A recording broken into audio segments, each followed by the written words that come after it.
السلام علیکم ورحمۃ اللہ وبرکاتہ۔ آپ صلی اللہ علیہ وآلہ وسلم حضرت اسماعیل علیہ السلام کی اولاد میں سے ہیں۔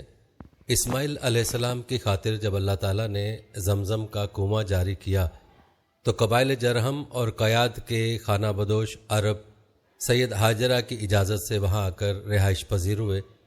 کعبے کے متولی اسماعیل علیہ السلام اور ان کی اولاد رہی۔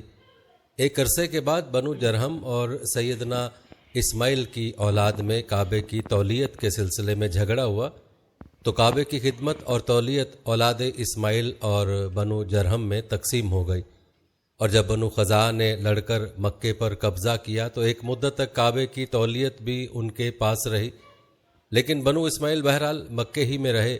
ان کے ایک فرد کلاب نے شمالی عرب میں قبیلہ خزاعہ میں شادی کی، اس سے خوسی پیدا ہوئے۔ وہ جوان ہو کر اپنے قبیلے میں واپس آ گئے۔ خسر کی وفات کے بعد خوسی نے اپنے نونہال کی مدد سے بنو خزاعہ کو مجبور کیا کہ وہ شہر چھوڑ کر مضافات میں جا بسا۔ بنو خزاعہ کے سردار نے کعبے کے قیمتی چڑھاووں کو زمزم کے کنویں میں ڈال کر اس کو پھاڑ دیا اور کنواں غائب ہو گیا۔ پھر کسی کو بہت بڑا اقتدار حاصل ہوا، اس کی اولاد پھلی پھولی اور اسے قوم کا بہت بڑا سردار تسلیم کیا گیا۔ کسی نے مکے میں ایک شہری مملکت کا آغاز کیا، وہاں دارالندوہ یعنی پارلیمنٹس اور ٹیکس کے نئے محکمے قائم کیے، لیکن وفات کے وقت حکومت اپنے بچوں میں تقسیم کر دی۔ کسی کو کعبے کی رکھوالی سونپی، کسی کو چابی دی، کسی کو فوج کی قیادت تو کسی کو ٹیکس کا حساب کتاب سونپا۔ بعد کی نسلوں میں انتظامات کی مزید تقسیم در تقسیم ہوئی۔ آغاز اسلام کے وقت وہاں 10 سرداروں کی ایک مجلس کار فرما نظر آتی تھی۔ کسی کے 4 بیٹے تھے، ان میں عبد مناف بڑے نامور اور صاحب عزت ہوئے۔ عبد مناف کے بھی 4 بیٹے تھے، ان میں ہاشم شہرت میں سبقت لے گئے۔ ہاشم آپ صلی اللہ علیہ وآلہ وسلم کے پردادا تھے۔ بہت دولت مند ہونے کے ساتھ ساتھ سخاوت، مروت اور احسان میں بھی بے مثال تھے۔ ہاشم کہلانے کی وجہ یہ تھی کہ ان کے عہد میں ایک مرتبہ مکہ مکرمہ میں قحط پڑ گیا۔ یہ فلسطین گئے اور اونٹوں میں آٹے کی بہت سی بوریاں لاد لائے، بہت سے اونٹ ذبح کیے، ان کا شوربہ تیار کیا، روٹیاں پکوائیں۔ ان روٹیوں کو شوربے میں بھگو کر اہل شہر کو کھلاتے رہے۔ عرب اس کھانے کو حشیم اور سرید کہتے ہیں۔ یہ سلسلہ ایک مدت تک جاری رہا، اسی وجہ سے ان کا نام ہاشم پڑ گیا۔ وہ حاجیوں کی خدمت اور مہمان نوازی میں بھی بڑھ چڑھ کر حصہ لیتے تھے۔ اسی سخاوت اور فیاضی سے ہاشم کا نام پورے عرب میں مشہور ہو گیا۔ ذاتی اثر و رسوخ اور وجاہت کی وجہ سے ان کی دوسرے ممالک کے اقتداروں میں بھی رسائی تھی۔ انہوں نے ہی قریش میں سب سے پہلے دستور جاری کیا کہ سال میں 2 مرتبہ تجارتی قافلے روانہ ہوا کریں، موسم گرما میں شام کی طرف اور موسم سرما میں یمن کی طرف۔ چنانچہ اسی دستور کے مطابق دونوں موسموں میں قافلے روانہ ہوتے تھے۔ سورہ القریش میں اللہ تعالیٰ نے قریش کو یہی انعام یاد دلایا ہے، کیونکہ قریش اللہ کی رحمت سے موسم سرما اور گرما کے عادی ہو گئے۔ ان کی سمجھ میں یہ بات آ گئی کہ اس نعمت کے شکریہ میں اللہ کی عبادت کرنا چاہیے جو اس گھر کا مالک ہے، اور اس نے انہیں بھوک میں کھانا دیا اور خوف سے امن بخشا۔ نجاشی یعنی شاہ حبش ہاشم کی بےحد خاطر مدارت کرتا اور تحفے تحائف بھی پیش کرتا۔ قیصر روم بھی ان سے بہت مہربانی سے پیش آتا تھا۔ ہاشم نے یمن اور روم کی حکومت سے قریش کی تجارت کے قافلے کی حفاظت کا حکم حاصل کیا، اور یہ ان کے اعلیٰ تدبر کا نتیجہ تھا کہ تمام راستے قریش کے تجارتی قافلوں کے لیے محبوس ہو گئے۔ اسی طرح مکہ مکرمہ بین الاقوامی تجارت کا مرکز بن گیا۔ اس سے خانہ کعبہ کی زیارت اور فریضہ حج عام ہو گئے، اور مکی زبان بھی ملک کے چاروں طرف سمجھی جانے لگی۔ ان قریشی قافلوں اور سالانہ میلوں کی وجہ سے جزیرہ نمائے عرب میں ایک معاشی مرکز پیدا ہو گیا۔ ان سالانہ میلوں میں قریش کو سرمایہ دارانہ تجارت اور قافلوں کی حفاظت کے سلسلے میں بہت اہمیت حاصل تھی۔ اس طرح مکہ مکرمہ تجارتی مرکز بنا جس نے سیاسی مرکزیت کا راستہ کھولا جو اسلام کا کارنامہ بننے والا تھا۔ 197 عیسوی کے چند ماہ بعد ہاشم کی بیوی سلمہ بنت عمر کے ہاں مدینہ منورہ میں شیبہ یعنی عبد المطلب پیدا ہوئے۔ بچے کے سر میں کچھ بال سفید تھے، اس لیے ان کا نام شیبہ رکھا گیا۔ شیبہ کا مطلب ہے بوڑھا۔ ہاشم کی وفات کے بعد ذمہ داریاں ان کے بھائی مطلب نے سنبھالی تھیں۔ گویا مطلب شیبہ کا چچا تھا۔ اس کی وفات کے بعد شیبہ نے رفادہ سقایا کی ذمہ داریاں خوبی سے سنبھالیں۔ انہوں نے حبشہ اور یمن کے درباروں میں اپنی قوم کی نمائندگی بھی کی۔ ان کی ملکیت میں ایک قدرتی چشمہ بھی تھا۔ ایک خواب میں انہیں ایک اشارہ ملا کہ فلاں جگہ کھود کر غائب شدہ زمزم کا کنواں برآمد کریں۔ کھودتے وقت انہیں دفن شدہ خزانہ بھی ملا جو کعبے کے چڑھاووں پر مشتمل تھا۔ عبد المطلب کو زمزم کی ملکیت کے لیے بہت دشواریاں پیش آئیں، مگر اہل ظہر امن پسند تھے۔ انہوں نے طے کیا کہ کسی غیر جانبدار حاکم سے فیصلہ کرا لیا جائے۔ عبد المطلب نے یہ بات مان لی، لیکن پریشان بھی تھے، اس لیے منت مانی کہ اگر اللہ نے مجھے 10 بیٹے دیے اور وہ بلوغت کو پہنچے تو میں ان میں سے ایک کو کعبے میں جا کر اللہ کے لیے قربان کر دوں گا۔ جب 10واں بیٹا بھی بلوغت کو پہنچ گیا تو عبد المطلب کو منت یاد آئی۔ انہوں نے بیٹوں کے درمیان کورا ڈالا کہ جس کا نام نکلے اسے قربان کر دیں۔ کورا نبی اکرم صلی اللہ علیہ وآلہ وسلم کے والد عبداللہ کے نام نکلا۔ عبد المطلب کا ارادہ دیکھ کر رشتہ داروں اور دوستوں نے دخل اندازی کی اور انہیں مشورہ دیا کہ وہ کسی خاتون عرافہ کے پاس جا کر حل دریافت کریں۔ چنانچہ عبد المطلب ایک عرافہ کے پاس گئے۔ اس نے معاملہ سن کر مشورہ دیا کہ بیٹے اور 10 اونٹوں کے درمیان کورا ڈالو، اگر عبداللہ کے نام نکلے تو مزید 10 اونٹ بڑھا دو، اس طرح خون بہا کی مقدار میں اضافہ کرتے جاؤ یہاں تک کہ کورا خون بہا پر نکلے۔ انہوں نے کورا اندازی شروع کی۔ کورا ہر بار عبداللہ کے نام نکلتا رہا۔ یہ 10 اونٹ ہر بار بڑھاتے گئے۔ جب 100 اونٹ پورے ہو گئے تب کورا اونٹوں کے نام نکلا۔ عبد المطلب نے 3 بار ایسا کیا تاکہ اطمینان ہو جائے۔ ہر بار 100 اونٹوں کا ہی کورا نکلا۔ اب انہیں اطمینان ہو گیا کہ یہی اللہ کو منظور ہے۔ زمزم کے کنویں کی ملکیت حاصل کرنے کے علاوہ عبد المطلب کی زندگی کا دوسرا اہم واقعہ ابرہہ کا بیت اللہ پر حملہ ہے۔ تاریخ میں اس کو واقعہ فیل کے نام سے یاد کیا جاتا ہے۔ ابرہہ ایک عیسائی سردار تھا، شاہ حبشہ نجاشی کی طرف سے یمن کا حاکم تھا۔ اس نے دیکھا کہ اہل عرب حج کے لیے مکہ مکرمہ جاتے ہیں اور خانہ کعبہ کا طواف کرتے ہیں، تو اس نے عیسائی مذہب کے نام پر یمن کے شہر صنعاء میں ایک عالی شان گرجا بنوایا۔ عرب میں اس گرجے کی خبر مشہور ہو گئی۔ قبیلہ کنانہ کا ایک آدمی وہاں گیا اور گرجے میں گندگی پھیلا کر بھاگ گیا۔ ابرہہ نے غصے میں آ کر قسم کھائی کہ کعبے کو ڈھا کر دم لے گا۔ چنانچہ وہ لشکر جرار لے کر مکہ مکرمہ کی طرف روانہ ہوا۔ راستے میں عرب کے جس قبیلے نے بھی مزاحمت کی، ابرہہ نے اسے تہ و تیک کر ڈالا، یہاں تک کہ وہ مکہ معظمہ کے قریب پہنچ گیا۔ وہاں کے لوگوں کو اپنے ارادے سے خبردار کرنے کے لیے اس نے اہل مکہ کے جانور پکڑ لیے۔ ان جانوروں میں عبد المطلب کے 200 اونٹ بھی تھے۔ عبد المطلب کو ابرہہ کی چڑھائی کی خبر ملی تو وہ خانہ کعبہ کی دیواروں سے لپٹ گئے اور رو پڑے۔ اللہ سے گھر کی حفاظت کی دعا کی۔ قریش کے چند سرداروں کو لے کر ابرہہ سے ملنے کے لیے گئے اور اس سے اپنی اونٹوں کی واپسی کا مطالبہ کیا۔ ابرہہ ان کی بات سن کر حیران ہوا اور بولا، تم نے اپنے اونٹوں کی واپسی کی تو بات کی، کعبے کے متعلق ایک لفظ بھی نہیں کہا۔ میں تو یہاں کعبے کو ڈھانے کے لیے آیا ہوں۔ عبد المطلب نے جواب دیا، اونٹ میری ملکیت ہے، اس لیے ان کی رہائی کے لیے چلا آیا۔ کعبے کا مالک اللہ ہے جو اپنے گھر کو بچانے کی پوری طاقت رکھتا ہے۔ ابرہہ نے ان اونٹوں کی واپسی کا حکم دے دیا۔ یہ اپنے اونٹ لے کر مکہ معظمہ واپس آ گئے۔ 60-70 ہزار کا لشکر تھا اور اس میں 9 یا 13 ہاتھی تھے۔ اس لشکر نے آ کر مکے پر چڑھائی کی۔ لشکر مکے کے نزدیک پہنچا تو محمود نامی ہاتھی نے مکے میں داخل ہونے سے انکار کر دیا اور وہیں بیٹھ گیا۔ ایسے میں اچانک بحر کلزم کی طرف سے پرندوں کا ٹڈی دل نظر آیا۔ ان کے پنجوں اور چونچوں میں کنکریاں تھیں۔ جن سپاہیوں پر وہ کنکریاں پڑتیں ان کے اعضاء کٹنا شروع ہو جاتے۔ ان کنکریوں کے گرنے سے ابرہہ کی فوج اور ہاتھیوں کا جو حشر ہوا بلا شبہ تاریخ عالم کا ایک حیرت ناک بات ہے۔ خود ابرہہ مشکل سے گرتا پڑتا صنعاء تک پہنچا اور نہایت دردناک عذاب میں گرفتار ہو کر یمن میں مرا۔ عربوں کے ہاں اس سال کو عام الفیل کہتے ہیں۔ ایک مدت تک یہی تقویمی سال شمار ہوتا رہا۔ قرآن کریم میں یہ واقعہ سورہ الفیل میں بیان ہوا ہے۔ ترجمہ ہے، کیا تم نے نہیں دیکھا تمہارے پروردگار نے ہاتھی والوں کے ساتھ کیا سلوک کیا؟ کیا اس نے ان کی تدبیر کو اکارت نہیں کر دیا اور ان پر پرندوں کے جھنڈ بھیج دیے جو ان پر پکی ہوئی مٹی کے پتھر پھینک رہے تھے؟ پھر ان کا یہ حال کر دیا جیسے جانوروں کا کھایا ہوا بھوسا۔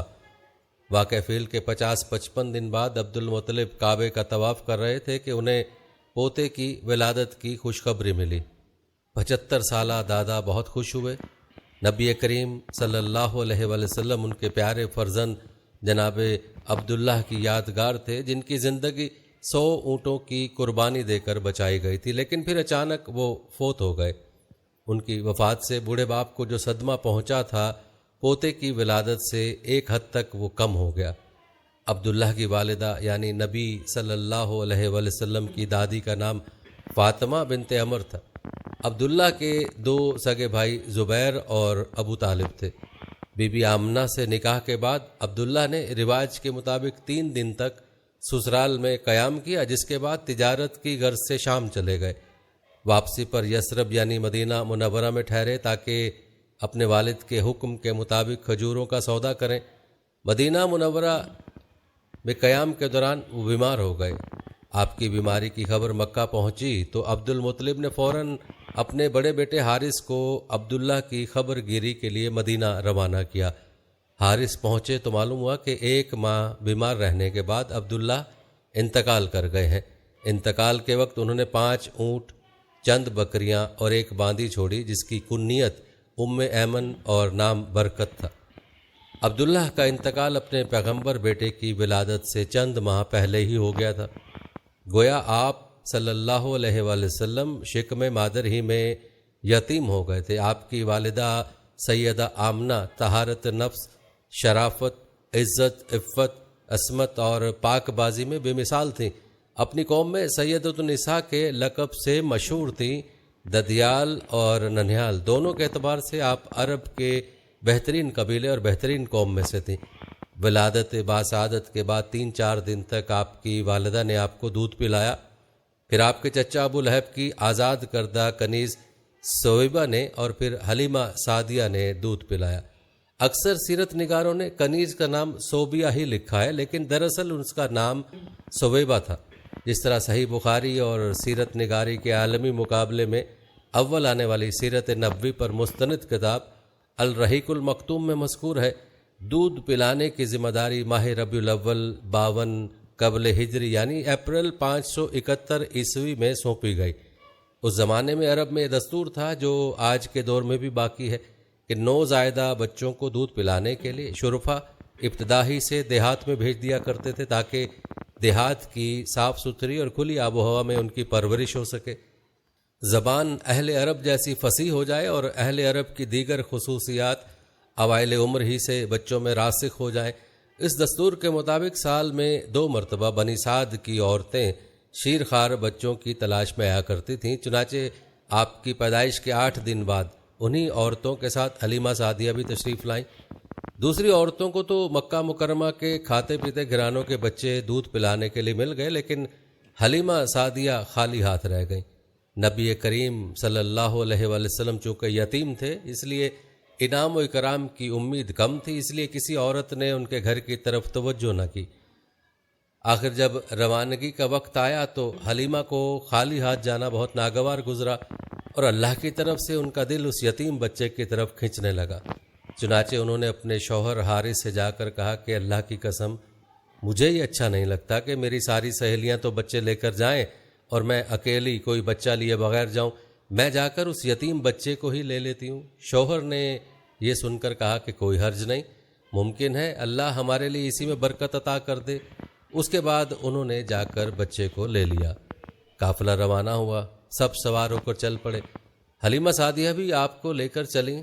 حلیمہ کی اونٹنی دبلی پتلی، دیکھنے میں مریل اور چلنے میں سب سے سست رفتار تھی، لیکن جو ہی حلیمہ سعدیہ آپ صلی اللہ علیہ وآلہ وسلم کو لے کر اس پر سوار ہوئیں، یکا یک وہ برق رفتار ہو گئی۔ باقی عورتوں نے اس منظر کو حیرت سے دیکھا کہ حلیمہ سعدیہ کی مریل اونٹنی اتنی طاقتور اور تیز رفتار اونٹنیوں سے آگے نکلی جا رہی تھی اور پھر وہ ان سب کو پیچھے چھوڑ گئی۔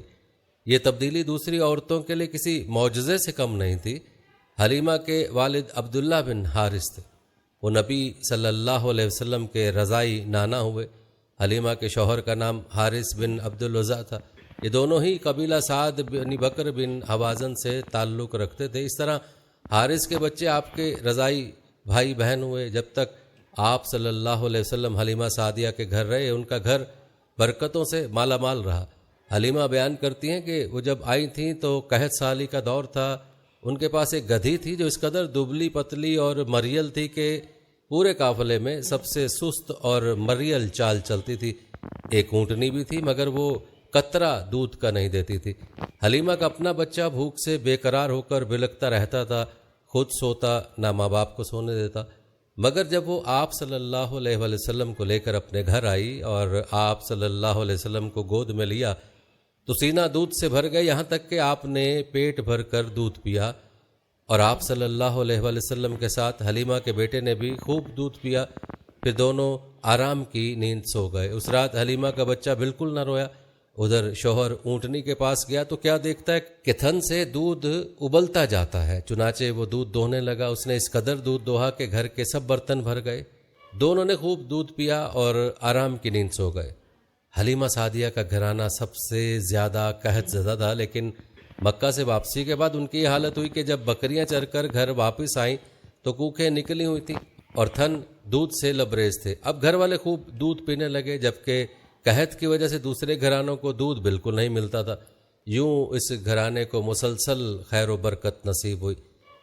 حلیمہ کا دستور تھا کہ ہر 6 ماہ بعد آپ کو مکے لاتی، والدہ اور خاندان کے لوگوں سے ملاتی اور پھر اپنی دیر بنی سعد واپس لے جاتی۔ جب مدت رضاعت پوری ہو گئی تو دودھ چھڑا کر اپنے والدہ کے پاس لائیں۔ اب تک وہ آپ کی وجہ سے خیر و برکت دیکھ چکی تھی، اس وجہ سے چاہتی تھی کہ آپ صلی اللہ علیہ وسلم کو ابھی ان کے پاس ہی رہنے دیا جائے۔ چنانچہ انہوں نے آپ صلی اللہ علیہ وسلم کی والدہ سے کہا کہ کیوں نہ آپ بچے کو ابھی میرے پاس ہی رہنے دیں تاکہ یہ اور مضبوط ہو جائے، مجھے مکے کی وبا سے ڈر لگتا ہے۔ والدہ اس پر راضی ہو گئیں اور حلیمہ آپ صلی اللہ علیہ وسلم کو لے کر خوش خوش اپنے گھر آ گئیں۔ اس طرح آپ تقریباً 2 برس تک وہیں رہے۔ پھر آپ کے سینہ مبارک کو چاک کرنے کا واقعہ پیش آیا۔ اس واقعے سے خوفزدہ ہو کر حلیمہ اور ان کے شوہر نے آپ صلی اللہ علیہ وسلم کو آپ کی والدہ آمنہ کے حوالے کر دیا۔ انس بن مالک رضی اللہ تعالیٰ عنہ بیان کرتے ہیں، آپ صلی اللہ علیہ وسلم بچوں کے ساتھ کھیل رہے تھے کہ جبریل علیہ السلام تشریف لائے۔ آپ صلی اللہ علیہ وسلم کو لٹا کر سینہ چاک کر دیا، پھر آپ کا دل نکالا اور اس میں سے ایک لوتھڑا نکال کر فرمایا یہ تم سے شیطان کا حصہ ہے۔ پھر دل کو سونے کے تشت میں زمزم کے پانی سے دھویا اور واپس سینہ مبارک میں رکھ دیا۔ ادھر بچے دوڑ کر حلیمہ سعدیہ کے پاس آئے اور کہنے لگے محمد کو قتل کر دیا گیا۔ وہ لوگ فوراً آپ صلی اللہ علیہ وسلم کے پاس پہنچے، دیکھا کہ رنگ اترا ہوا ہے۔ سیدنا انس کا بیان ہے کہ میں نبی اکرم صلی اللہ علیہ وسلم کے سینے پر سلائی کا نشان دیکھا کرتا تھا۔ اس واقعے کے بعد آپ کو مکے پہنچا دیا گیا اور آپ صلی اللہ علیہ وسلم نے اپنے ماں کے سایہ محبت میں اپنی خاندان کے اندر کوئی 2 برس گزارے۔ پھر والدہ، دادا اور ایمن کے ساتھ مدینہ منورہ کا سفر کیا، جہاں آپ کے والد کی قبر بھی تھی اور دادا کا ننیال بھی تھا۔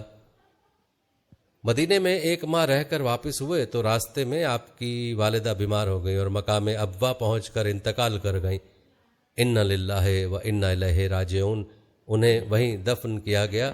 اب بوڑھے عبد المطلب آپ صلی اللہ علیہ وسلم کو لیے مکے پہنچے۔ ان کے دل پر آپ صلی اللہ علیہ وسلم کی والدہ کی وفات کی وجہ سے گہرا اثر تھا۔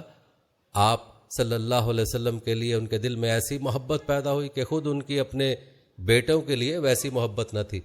وہ آپ صلی اللہ علیہ وسلم کی بہت قدر کرتے اور اپنی اولاد سے بڑھ کر چاہتے، خوب اکرام کرتے، اپنے تیار کیے گئے خاص فرش پر انہیں بٹھاتے، اس فرش پر کسی اور کو نہ بیٹھنے دیتے، پیٹھ پر ہاتھ پھیرتے۔ آپ صلی اللہ علیہ وسلم کی نقل و حرکت دیکھ کر خوش ہوتے اور ان کو یقین تھا کہ مستقبل میں آپ صلی اللہ علیہ وسلم کی نرالی شان ہونے والی ہے۔ لیکن ابھی آپ صلی اللہ علیہ وسلم کی عمر 8 برس 2 مہینے کی ہوئی تھی کہ عبد المطلب بھی انتقال کر گئے۔ اب آپ صلی اللہ علیہ وسلم کے چچا ابو طالب نے آپ کی کفالت کا بیڑا اٹھایا۔ یہ آپ کے والد کے سگے بھائی تھے، انہوں نے بھی آپ صلی اللہ علیہ وسلم سے خاص رحمت اور شفقت برتی۔ وہ مالدار تو نہ تھے، لیکن آپ صلی اللہ علیہ وسلم کی کفالت کے بعد اللہ تعالیٰ نے ان کے تھوڑے سے مال میں اس قدر برکت دی کہ ایک آدمی کا کھانا پورے کنبے کے لیے کافی ہو جاتا تھا۔ خود آپ صلی اللہ علیہ وسلم بھی صبر و قناعت کا نمونہ تھے، جو ملتا اسی پر قناعت فرماتے تھے۔ جب آپ صلی اللہ علیہ وسلم کی عمر 12 برس اور کہا جاتا ہے کہ مزید 2 ماہ اور 10 دن ہوئی تو آپ کے چچا ابو طالب نے تجارت کے لیے ملک شام جانے کا ارادہ کیا۔ آپ صلی اللہ علیہ وسلم کو ان کی جدائی بہت گراں گزری۔ ابو طالب خود بھی متاثر ہوئے، لہٰذا آپ کو اپنے ساتھ لے لیا۔ قافلہ شام کی حدود میں پہنچا تو شہر بصرہ کے قریب پڑاؤ کیا۔ بحیرہ نامی عیسائیوں کا ایک راہب اپنے گرجے سے نکل کر ان کے پاس آیا اور قافلے کے درمیان سے گزر کر نبی صلی اللہ علیہ وسلم کے پاس پہنچا۔ پھر آپ صلی اللہ علیہ وسلم کا ہاتھ پکڑ کر بولا، یہ دنیا کے سردار ہیں، پروردگار عالم کے رسول ہیں، اللہ انہیں رحمت عالم بنا کر بھیجے گا۔ میں انہیں مہر نبوت سے بھی پہچانتا ہوں، یہ کندھے کے نیچے نرم ہڈی کے پاس سیب کی طرح ہے، اور ہم اس کا ذکر اپنی کتابوں میں بھی پاتے ہیں۔ پھر اس نے قافلے کی دعوت کی اور ابو طالب سے کہا کہ انہیں یہاں سے واپس بھیج دیں، ملک شام نہ لے جائیں کیونکہ انہیں یہودیوں سے خطرہ ہے۔ اس پر ابو طالب نے غلاموں کے ہمراہ آپ صلی اللہ علیہ وسلم کو مکے بھیج دیا۔ جب آپ صلی اللہ علیہ وسلم کی عمر 15 برس ہوئی تو ذیقعد کے مہینے میں اوکاس کے بازار میں ایک لڑائی ہوئی۔ اس لڑائی میں ایک طرف قریش کے قبائل تھے اور دوسری طرف قیس کے قبائل تھے۔ دونوں میں گھمسان کا رن پڑا، فریقین کے کتنے ہی آدمی مارے گئے، لیکن پھر انہوں نے صلح کر لی اور طے پایا کہ دونوں طرف کے مقتولین گنے جائیں، جدھر زیادہ ہوں ادھر والے زائد مقتولین کا خون بہا لے لیں۔ اس کے بعد جنگ ختم ہو گئی اور باہمی دشمنی کو ختم کیا گیا۔ اس جنگ میں نبی کریم صلی اللہ علیہ وسلم بھی شریک تھے، لیکن آپ نے لڑائی میں براہ راست حصہ نہیں لیا، اپنے چچاؤں کو تیر تھماتے تھے۔ اس جنگ کا نام جنگ فجار ہے۔ یہ نام اس لیے مشہور ہوا کہ اس میں حرام مہینے کی حرمت پامال کی گئی۔ فجار نام کے واقعات 4 بار پیش آئے، ہر سال ایک واقعہ پیش آتا رہا۔ جنگ فجار والا واقعہ آخری تھا، اس سے پہلے کے 3 واقعات میں ہلکے پھلکے جھگڑے ہوئے، شدید لڑائی صرف اسی چوتھی لڑائی میں ہوئی۔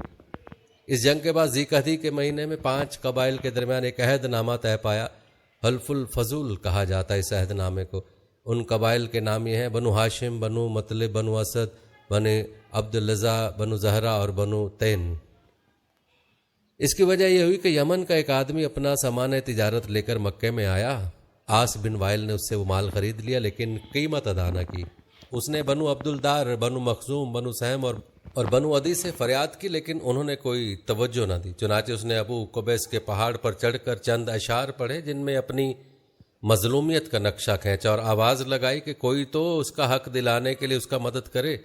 اس پر زبیر بن عبد المطلب نے دوڑ دھوپ کی، لہذا اس قبیلے کے افراد بنو تیم کے سردار عبداللہ بن جدعان کے گھر میں جمع ہوئے اور آپس میں عہد و پیمان کیا کہ مکے میں جو بھی مظلوم نظر آئے، خاص مکے کا رہنے والا ہو یا کسی اور جگہ کا، یہ سب اس کی حمایت میں کھڑے ہوں گے۔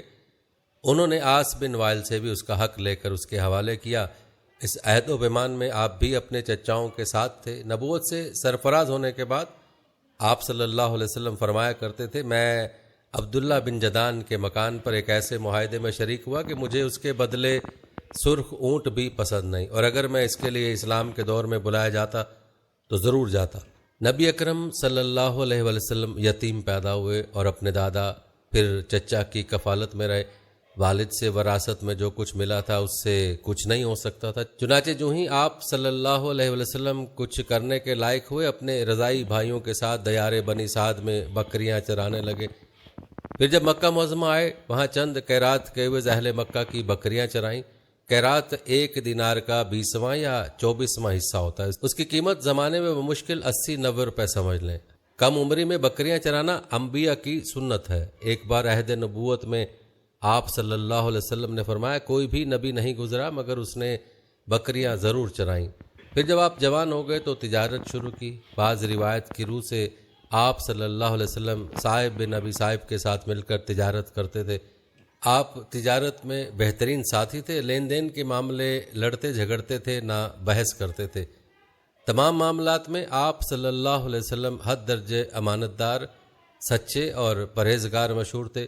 زندگی کے سبھی میدانوں میں آپ صلی اللہ علیہ وسلم کا یہی طریقہ تھا. اسی بنا پر آپ صلی اللہ علیہ وآلہ وسلم کا لقب بھی امین مشہور ہو گیا تھا.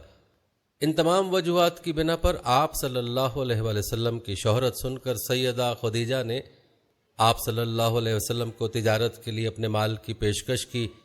وہ عزت اور مال دونوں لحاظ سے قریش کی ایک معزز خاتون تھیں. لوگوں کو اجرت دے کر اپنا مال تجارت کے لیے بھیجا کرتی تھیں. اس پیشکش کے ساتھ انہوں نے یہ بھی کہا کہ وہ آپ صلی اللہ علیہ وسلم کو سب سے اچھی اجرت دیں گی. چنانچہ آپ صلی اللہ علیہ وآلہ وسلم نے ان کے غلام میسرہ کے ساتھ شام کا سفر کیا. وہاں خرید و فروخت کی. اس خرید و فروخت میں بہت زیادہ نفع ہوا. اس قدر برکت ہوئی کہ پہلے کبھی اتنا منافع نہیں ہوا تھا. شام سے آپ صلی اللہ علیہ وسلم مکہ واپس آئے اور سیدہ کی امانت انہیں سونپی. سیدہ خدیجہ نے امانت اور برکت کا یہ حال دیکھا تو حیرت زدہ رہ گئیں. ادھر میسرہ نے بھی آپ صلی اللہ علیہ وسلم کی باتیں انہیں بتائیں. تب سیدہ نے محسوس کر لیا کہ انہیں ان کی مراد مل گئی ہے. چنانچہ انہوں نے آپ صلی اللہ علیہ وسلم سے اپنی سہیلی کے ذریعے سے شادی کی خواہش ظاہر کی. انہوں نے سیدہ خدیجہ کے چچا عمر بن اسد کو پیغام بھیجا. اس طرح بات طے ہوئی. نکاح کا خطبہ ابو طالب نے پڑھا. اس میں اللہ کی حمد و ثنا کی. پھر آپ صلی اللہ علیہ وسلم کے فضل و شرف کا ذکر کیا. اس کے بعد ایجاب و قبول کے الفاظ کہے اور مہر بیان کیا. یہ ملک شام کے سفر سے واپسی کے 2 مہینے اور چند دن بعد کی بات ہے. اس وقت آپ صلی اللہ علیہ وسلم کی عمر 25 سال تھی اور سیدہ خدیجہ کی عمر 40 سال تھی. سیدہ خدیجہ کی شادی پہلے عتیق بن عائز مخزومی سے ہوئی تھی. وہ انتقال کر گیا تو ابو حالہ تیمی سے ہوئی تو اس سے ایک بچہ بھی ہوا، مگر پھر ابو حالہ بھی فوت ہو گیا. اس کے بعد بڑے بڑے سرداران قریش نے شادی کا پیغام دیا مگر سیدہ خدیجہ راضی نہ ہوئی. یہاں تک کہ اللہ تعالیٰ نے انہیں آپ صلی اللہ علیہ وسلم کی طرف مائل کر دیا اور اس طرح سیدہ کو آپ صلی اللہ علیہ وآلہ وسلم کی زوجیت کا شرف حاصل ہوا. سیدہ خدیجہ نبی صلی اللہ علیہ وسلم کی پہلی بیوی تھی. ان کے جیتے جی آپ نے کسی اور سے شادی نہ کی. آپ صلی اللہ علیہ وسلم کی تمام اولاد ہی انہی سے ہوئی. صرف ابراہیم ماریہ قبطیہ سے ہوئی. آپ کی اولاد کے نام یہ ہیں: پہلے قاسم پیدا ہوئے، پھر زینب، پھر رقیہ، پھر ام کلثوم، پھر فاطمہ، پھر عبداللہ. بعض مورخوں نے تعداد اولاد اور اولاد کی ترتیب اس سے مختلف بھی لکھی ہے. آپ صلی اللہ علیہ وسلم کے تمام لڑکے بچپن میں فوت ہو گئے، البتہ تمام بچیوں نے آدھے نبوت کو پایا، اسلام لائیں اور ہجرت بھی کی، اور سب کے سب آپ صلی اللہ علیہ وسلم کی زندگی میں انتقال کر گئی. صرف سیدہ فاطمہ آپ صلی اللہ علیہ وسلم کے 6 ماہ بعد فوت ہوئی. آپ صلی اللہ علیہ وسلم کی عمر کا 35واں سال تھا کہ ایک زوردار سیلاب آیا. اس سے خانہ کعبہ کی دیواریں پھٹ گئیں. ایک بار پہلے آگ بھی لگی تھی، اس لیے آگ کی وجہ سے دیواریں کمزور ہو چکی تھیں. اب قریش نے فیصلہ کیا کہ خانہ کعبہ کی نئے سرے سے تعمیر کی جائے. اس موقع پر انہوں نے فیصلہ کیا کہ اس تعمیر میں صرف حلال مال ہی خرچ کریں گے. چنانچہ رنڈی کی اجرت، سود کی دولت اور کسی کا ناحق لیا ہوا مال کسی صورت میں استعمال نہیں کریں گے. انہیں خانہ کعبہ گراتے ہوئے ڈر بھی لگ رہا تھا کہ کہیں اللہ کا عذاب نہ ٹوٹ پڑے. آخرکار ولید بن مغیرہ نے یہ کہہ کر ڈھانا شروع کر دیا کہ اللہ مصلحین کو ہلاک نہیں کرتا. جب لوگوں نے دیکھا کہ اسے کچھ نہیں ہوا تو وہ بھی اس کام میں شریک ہو گئے اور سیدنا ابراہیم علیہ السلام والی بنیاد تک خانہ کعبہ گرا ڈالا. اس کے بعد تعمیر شروع کی. تعمیر کے لیے ہر قبیلے کا الگ الگ حصہ مقرر تھا. معززین اپنے کاندھوں پر پتھر لاتے اور ڈھیر لگاتے. نبی کریم صلی اللہ علیہ وآلہ وسلم اور آپ صلی اللہ علیہ وسلم کے چچا عباس بھی پتھر ڈھو رہے تھے. تعمیر کا کام باؤم نام ایک رومی معمار کر رہا تھا. مال چونکہ اس قدر جمع نہ ہو سکا تھا کہ سیدنا ابراہیم علیہ السلام والی بنیادوں پر تعمیر مکمل کی جا سکتی، اس لیے شمال طرف سے قریباً 6 ہاتھ چھوڑ کر اس پر ایک چھوٹی سی دیوار اٹھا دی گئی تاکہ علامت باقی رہے کہ یہ بھی خانہ کعبہ کا حصہ ہے. اس کو حجر اور حتیم کہتے ہیں. جب دیوار حجر اسود تک اٹھ گئی تو ہر سردار نے چاہا حجر اسود کو وہاں رکھنے کا شرف اسے حاصل ہو. اس پر سخت جھگڑا اٹھ کھڑا ہوا جو 4-5 روز تک جاری رہا. کسی طرح فیصلہ نہ ہو پایا کہ حجر اسود کون رکھے گا، اور قریب تھا کہ حرم میں خون ریزی ہو جائے، لیکن ابو امیہ کی ایک تجویز سب نے منظور کر لی. ابو امیہ سب سے زیادہ عمر رسیدہ تھا. اس نے کہا میری تجویز یہ ہے کہ کل صبح مسجد حرام کے دروازے سے جو شخص سب سے پہلے داخل ہو اس سے فیصلہ کرا لیا جائے، یعنی وہ جس کے حق میں فیصلہ دے دے حجر اسود وہی اس کی جگہ پر رکھے گا۔ دوسرے دن صبح سویرے جو شخص سب سے پہلے داخل ہوا وہ نبی اکرم صلی اللہ علیہ وسلم تھے۔ قریش آپ صلی اللہ علیہ وسلم کو دیکھتے ہی بول پڑے، یہ تو محمد ہیں جو کہ امین ہیں، ہم ان سے راضی ہیں۔ پھر آپ صلی اللہ علیہ وسلم ان کے نزدیک پہنچے تو آپ صلی اللہ علیہ وسلم کو تفصیل سنائی گئی۔ آپ صلی اللہ علیہ وسلم نے اس مسئلے کا حل یہ نکالا کہ ایک چادر لی، اس میں حجر اسود کو رکھا اور سب سرداروں سے کہا کہ اس چادر کو سب لوگ کناروں سے پکڑ کر اٹھائیں۔ سب نے ایسا ہی کیا۔ جب چادر حجر اسود کی جگہ پہنچ گئی تو آپ صلی اللہ علیہ وسلم نے اپنے مبارک ہاتھوں سے حجر اسود کو اس کی اپنی جگہ پر رکھ دیا۔ یہ اس قدر عمدہ فیصلہ تھا کہ سب خوش ہو گئے۔ نبی کریم صلی اللہ علیہ وسلم بچپن ہی سے